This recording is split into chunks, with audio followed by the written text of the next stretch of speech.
Assalamualaikum beauty viewers. The topic of today's video is vibrational spectroscopy. So in this video I am going to explain what is vibrational spectroscopy, or in other words the IR spectroscopy. Okay. So now first of all, this vibrational spectroscopy or IR spectroscopy is actually a commonly used laboratory technique. Okay. And in this spectroscopy there is an absorption of infrared energy. Okay, in this spectroscopy there is an absorption of infrared energy that causes the increase in the vibrational energy of the molecule. Okay, there is the absorption of IR, absorption of IR energy. Okay, the typical wavelength of IR is round about 10 micrometer. Okay, the IR has a typical wavelength of 10 micrometer. Okay, so if I calculate the energy for such a wavelength, then the energy comes out to be equal to del E should be equal to, in that case, 12 kilojoule per mole. Okay, so at this wavelength we get an energy equal to 12 kilojoule per mole. Since as you can see that this energy is very much small, so this energy cannot break a bond, because bond breaking, as you know that the bond breaking energies are of order 100 to 1000 kilojoule per mole. Okay, so bond breaking requires a lot of energy, like 100 to 1000 kilojoule per mole, whereas IR energy has IR wavelength has an energy of 12 kilojoule per mole that can only cause change in vibration. Okay, such little energy can only cause change in vibrational mode, or it can cause vibration of a molecule.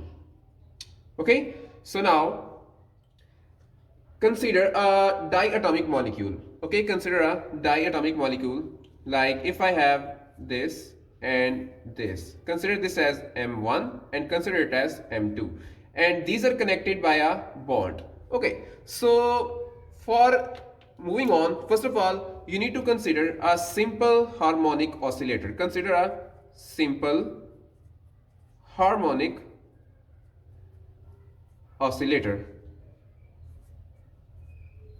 So now I am going to discuss the simple harmonic oscillator. So for discussing the simple harmonic oscillator, first of all consider that there are two atoms M1 and M2 that are connected by a bond. Let's just call these atoms to be spheres, and let's just call this bond to be a spring. Okay, so in that case, if I apply the Hooke's law,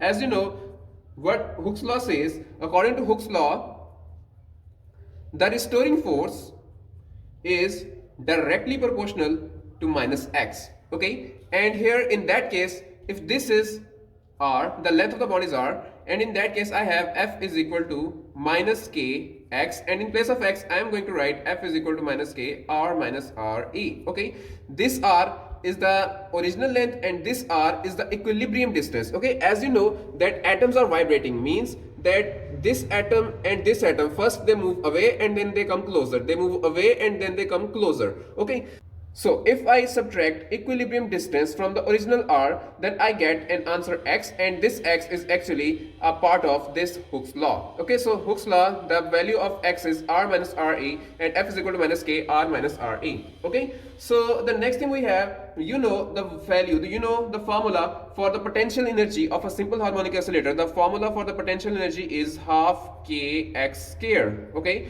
so in that case I'll have half k, and in place of x I'll have r minus re square. Okay, the value of frequency would be equal to 1 over 2 pi under root k over mu, where this mu is the reduced mass and has a formula m1 m2 divided by m1 plus m2. Okay, so this is my simple harmonic oscillator, and according to it, what we have is the formula for restoring force, the formula for energy, and the formula for the frequency, and this here is the formula for the reduced mass. Okay, so talking about energy, if I talk about energy curve, let me just draw the energy curve here. So if I draw the energy curve, it would be just like this. So if I take radius along the x-axis and energy along the y-axis, then the curve would be like this.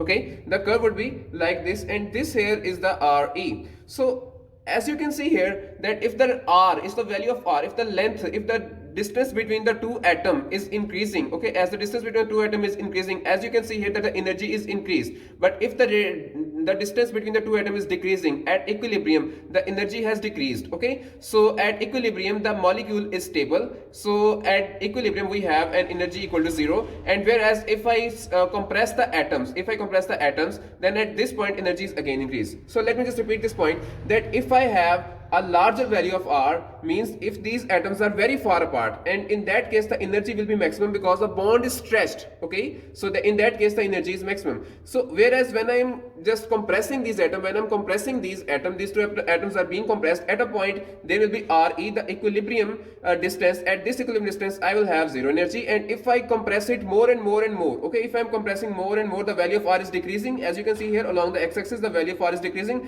At this point you can see that the energy is again maximum. Okay, so moving on, the allowed energy levels. So as you can see here in this curve, the allowed energy levels are like here V is equal to 0, and again V is equal to 1, V is equal to 2, V is equal to 3. This potential energy diagram has a number of vibrational modes. V is equal to 0, V is equal to 1, V is equal to 3, and so on. Okay, and these modes are actually equally spaced. Okay, these modes are actually equally spaced, and the energy of each of these modes can be found by using the formula E is equal to H frequency V plus half. Okay, this is the frequency, and this V is known as the vibrational quantum number. Okay, this is the vibrational quantum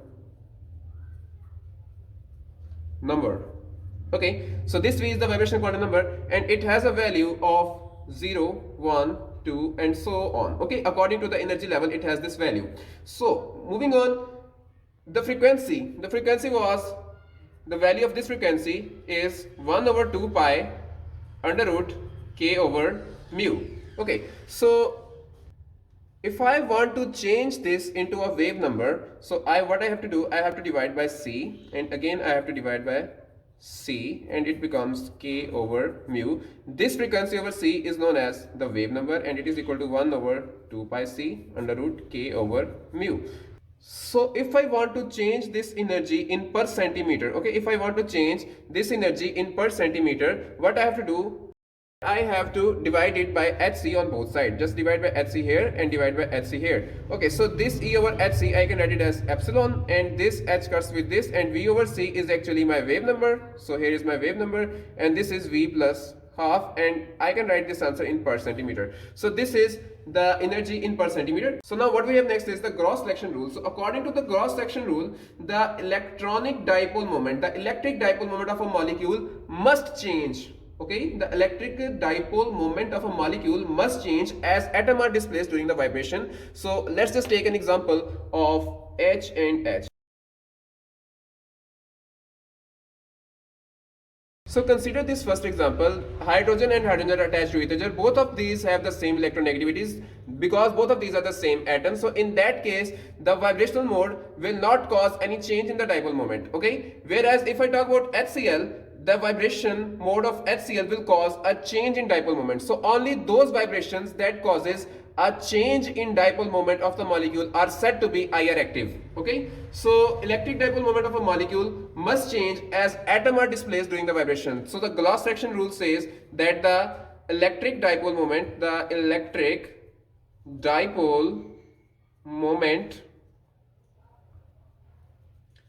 of molecule must change during vibration. Okay, for the vibration to be IR active, the electric dipole moment of the molecule must change. Electric dipole moment of a molecule must change during the vibration.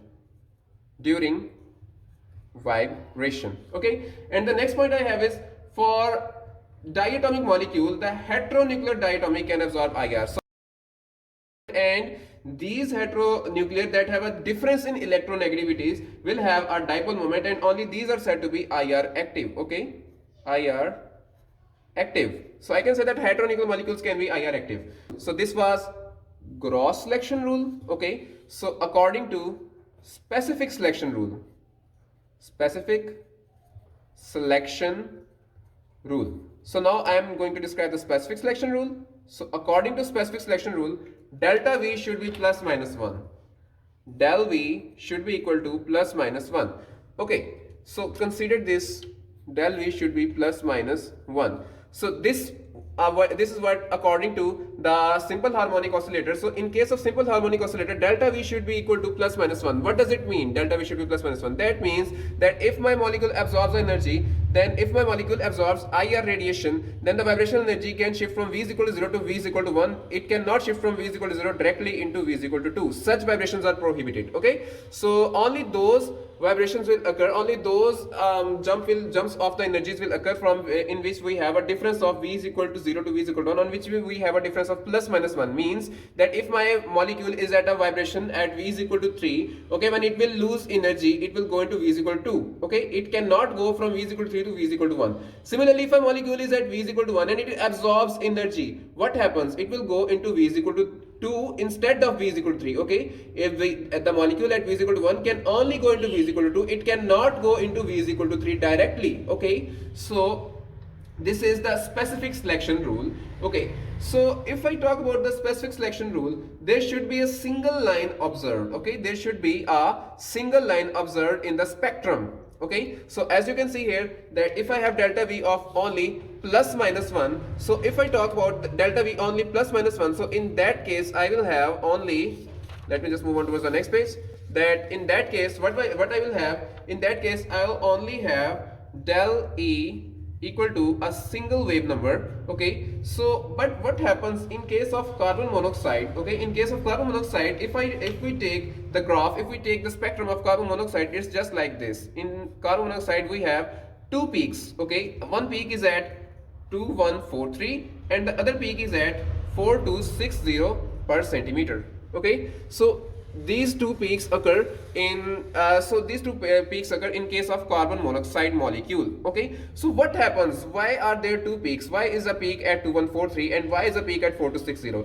So this is explained by the anharmonic oscillator. Okay, this reason is explained by the anharmonic oscillator. And similarly at 2143 we have two peaks. Okay, at 2143 we have two peaks, and these two peaks are due to rotational structure. And similarly at 4260 I am again seeing two peaks, and these two peaks are again due to rotational fine structure. Okay, because at 2143 when the vibrational energy is changing, there is also a change in the rotational energy. So moving on towards the anharmonic oscillator, the anharmonic oscillator can describe this behavior, that why are there two different peaks at different wave numbers. Okay, the reason that there are two different peaks at two different wave numbers is described by using the anharmonic oscillator. So according to the anharmonic oscillator, what do we have here is that, let me just give the heading, the anharmonic oscillator.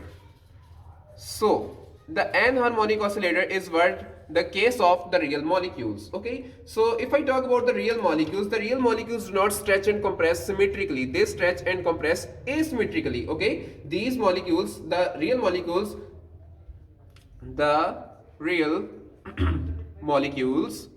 these real molecules stretch and compress asymmetrically. Okay, stretch and compress asymmetrically. Okay, the real molecules stretch and compress asymmetrically, and according to the anharmonic oscillator, at sufficiently high value of R, means that when the atoms are very much far away, then the molecule can dissociate. Okay, at high value of R,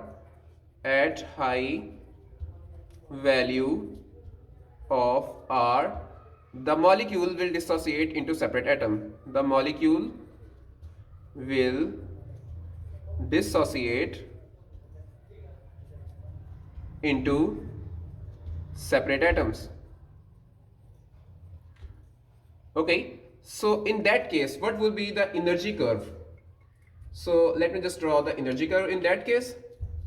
So what do we have here is that energy along the y-axis and R along the x-axis. So this is the energy along y-axis and R along the x-axis. And if I draw the curve, then the curve will be just like this, okay. And similarly, if I draw the curve for the harmonic oscillator, the curve for the harmonic oscillator is just like this, okay. So now consider that this point here is the RE, okay. This point here is the RE, okay. So now what happens here is that this curve, this pink colored curve, this pink color curve is actually of the anharmonic oscillator, and this green colored curve is of the harmonic oscillator. So now as you can see here that at a point this curve becomes horizontal. So this is the point of dissociation. This is the point where the curve becomes horizontal, is the dissociation energy, okay. So this dissociation energy is actually the energy that is required to break the molecule into its atom. So here the molecule is broken into its atom, okay. And this curve here, this pink curve, this curve of the anharmonic oscillator is known as the Morse potential, okay. This curve is known as the Morse potential.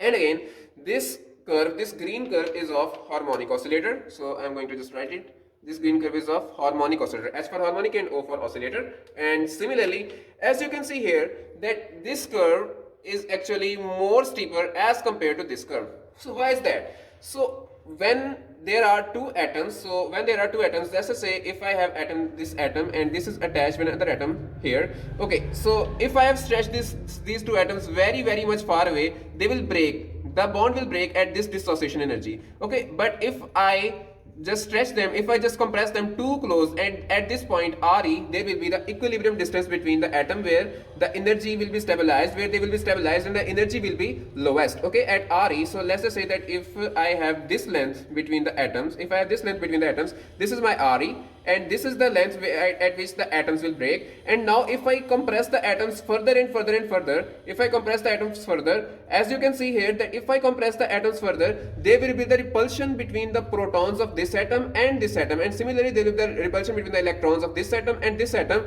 So that's why the atoms cannot come any closer, and there will be an increase in the energy, okay. Whereas this factor was not discussed in case of the harmonic oscillator, and this factor is only discussed in case of the Morse potential, means this factor is only discussed in case of anharmonic oscillator.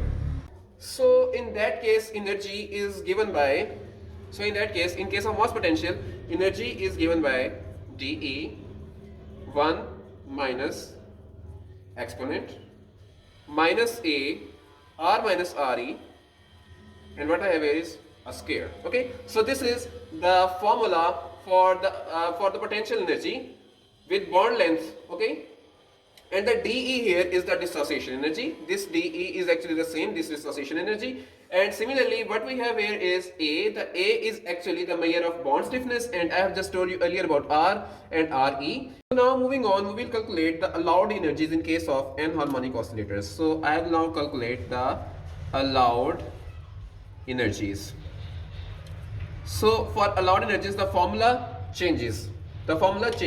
So for this, the formula is E is equal to wave number into V plus half minus XV E V plus half squared.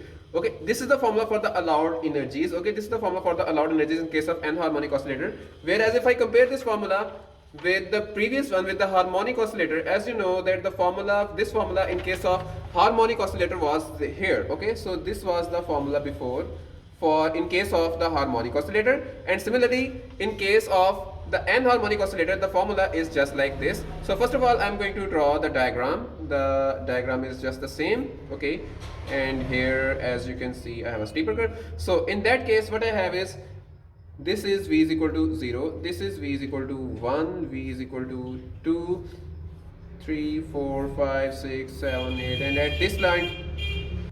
So as you can see here, in case of the anharmonic oscillator, these energy levels are not equally spaced. As you can see here, the distance between these two energy levels is greater as the difference between the V is equal to 0 and V is equal to 1 is greater as compared to V is equal to 1 and V is equal to 2. And similarly, the distance between the successive energy level becomes lower and lower and lower. And at this point, I can say at this point where there is a dissociation energy, the distance becomes very small, or I can say at dissociation energy the distance between the successive energy level become equal to 0. Okay, so in that case what I have is that in case of anharmonic oscillator, in case of anharmonic oscillator,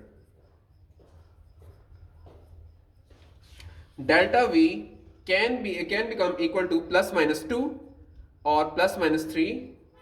Okay, so what does it mean that it becomes equal to plus minus 2, plus minus 3, or so on? It means that the molecule can jump from V is equal to 0 directly to V is equal to 2, or it can jump directly from V is equal to 0 to directly V is equal to 3. Delta V is equal to plus minus 1 does not follow in case of anharmonic oscillator. As you have studied earlier, that in case of harmonic oscillator, the formula was delta V is equal to plus minus 1. Delta V plus minus 1 does not strictly follow in anharmonic oscillator, because in anharmonic oscillator the molecule can jump from V is equal to 0 to V is equal to 2. So this is actually the model that is closer to the real molecule. So I can say that in case of real molecules there can be a transition from V is equal to 0 directly to V is equal to 2, or the transition from V is equal to 0 directly into V is equal to 3. So now if my molecule absorbs the infrared radiation and it jumps from V is equal to 0 to V is equal to 1, so what I need to do, I have to find the value for del E. So in that case the value of del E would be equal to, first of all you need to use the same formula of E that we have used before. The formula of E, that is VE, V plus half minus X VE, V plus half squared. Okay, so now what we have to do, we have to just use this formula to find the value for del E, the difference between V is equal to 0 to V is equal to 1 energy level. Okay, so now if I have this value, then del E should be equal to, first of all I need to place in place of V1, so I need to write 1 plus 1 by 2 minus XVE 1 plus 1 by 2 squared, and then I have to subtract, and then I have to write in place of V I have to write 0, and this becomes 1 by 2, and then again minus X VE, in place of V I have to write 0, then it becomes 0 plus 1 by 2 squared. Okay, so now as you know this becomes 3 by 2, then it becomes VE into 3 by 2 minus XVE 3 by 2 squared, 3 by 2 squared minus VE 1 by 2, and minus minus becomes plus X VE 1 by 4. Okay, so solving this further, I can first of all take VE from this common. I can take VE as a whole common. Taking VE as a whole common, I am left with 3 by 2 minus 339 9x by 4 minus 1 by 2 plus x by 4. Okay, so this is what I am left with. So now solving this further, taking the LCM, I get an answer VE. The LCM of this part becomes 4. 4 divided by 2 becomes 2. 2, 3, 6 minus 4 divided by 4, 1. 1 multiplied 9x, 9x. 4 divided by 2 minus 2, and 4 divided by 4 again 1 plus x. Okay, so the next thing I have is VE, and 6 minus 2 becomes 4, and minus next becomes x minus 8x by 4. Taking 4 as common, then I have is 1 minus 2x by 4. 4 cancels is 4. Then I get an answer VE 1 minus 2x. Okay, so this is the value of del E in case from V is equal to 0 to V is equal to 1. Now I am going to calculate it for V is equal to 0 to V is equal to 3. Okay, so this was for fundamental absorption. This was for fundamental absorption. Okay, if my molecule jumps from V is equal to 0 to V is equal to 1, from V is equal to 0 to V is equal to 1 is fundamental absorption, and if my molecule jumps from V is equal to 0 to V is equal to 2, then it is called first overtune. Okay, and similarly if my molecule jumps from V is equal to 0 to V is equal to 3, then it is known as second overtune.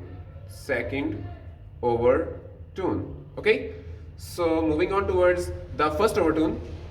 So if my molecule jumps from V is equal to 0 to 2, from V is equal to 0 to V is equal to 2, I can use this same formula. Okay, and I can place in place of V, first of all I am going to place 2 plus 1 by 2, and then again XVE, and then in place of V I am going to place 1 by 2 squared, and then minus, and then I am going to write again the condition for the lower one is 0, so I am going to write 0 plus 1 by 2 minus xve 0 plus 1 by 2 squared. Okay, so solving this part, I can get an answer of E to be equal to 2ve 1 minus 3x per centimeter. Okay, so this is the answer. So let me just write it here, that for first value from v is equal to 0 to v is equal to 1, my answer was del E is equal to VE. Oh, so this was del E, again del E, and the del E from V is equal to 0 to V is equal to 1. I had calculated del E to be equal to VE 1 minus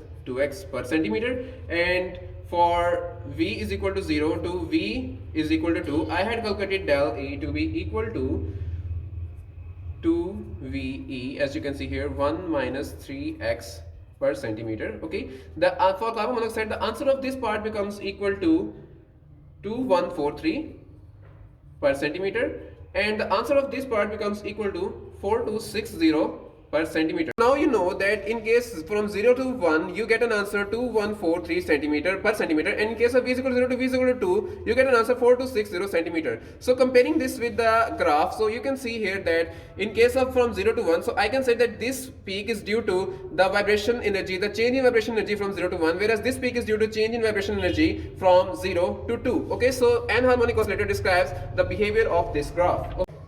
If I multiply this equation number 1 with 3, if I multiply equation 1, multiply equation 1 by 3. So now multiply equation 1 by number 3. So if I multiply this equation 1 by number 3, I get an answer 3VE minus 2 to the 6xVE.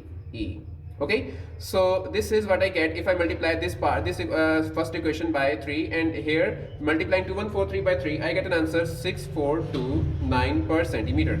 Okay, so now if I subtract equation 2 from equation 3, okay, so this here is my equation number 3, okay, and this here is my, so let's just call it, this is my equation number 1, this is my equation number 2, and this here is my equation number 3. Okay, so now if I subtract equation number 2 from equation number 3, equation number 2 from equation number 3, I can get an answer that is equal to subtracting equation 2 from equation 3, subtracting equation 2 from equation 3, I get, first of all I'm going to write this equation 3VE minus 6xVE. Okay, and then I have to subtract equation 2. The equation 2 means 2VE minus 2 multiplied by 3, 3 to 6, 6xVE equal to 6249 minus 4260. Okay, so in that case, as you can see here, that this minus 6xVE minus become plus, this cuts down with this, and again 3VE minus 2VE become equal to VE, and I get an answer 6249 minus 4260 become equal to 2169 per centimeter. Okay, so this is my answer, 2169 per centimeter. So now substituting this value, if I substitute this 2169 per centimeter back in this equation, okay, so taking equation number 1, if I substitute this 2169 back in this equation, the equation number 1 is del E is equal to VE 1 minus 2x is equal to 2143 per centimeter. So now in place of V I am going to write 2169. Okay, so in place of V I am going to write 2169 and 1 minus 2x 2143. 2169 will go here and divide. 1 minus 2x is equal to 2143 divided by 2169. Okay, and then again this one will go here. Okay, and it becomes minus 2x equal to 2143 divided by 2169, and this one will go here and becomes minus 1. Okay, and again this minus 2 will go in the denominator, and again I get a value of 2143 divided by 2169 multiplied by 2, and again minus 1 by 2. Since this minus has gone here, so minus. Okay, so now if I solve this part of equation, I can get an answer equal to x. I can get an answer of x equal to 0.0060. So this x is my anharmonicity factor. So by placing the values, by plugging in the values, I have just found the value of x, and x is my anharmonicity factor. Okay, and similarly Moving on, I can also find the dissociation energy of the diatomic molecules. So that will be explained in the next video. So that was all for today's video. And in today's video, I have just explained what is infrared spectroscopy, and I have just explained the spectra for CO carbon monoxide, the harmonic oscillator, the anhormonic oscillator, the Morse potential. I have just explained in this video. And in the upcoming video of this lecture, I am going to describe how you can calculate the force constant K and the dissociation energy and the reason of rotational fine structure.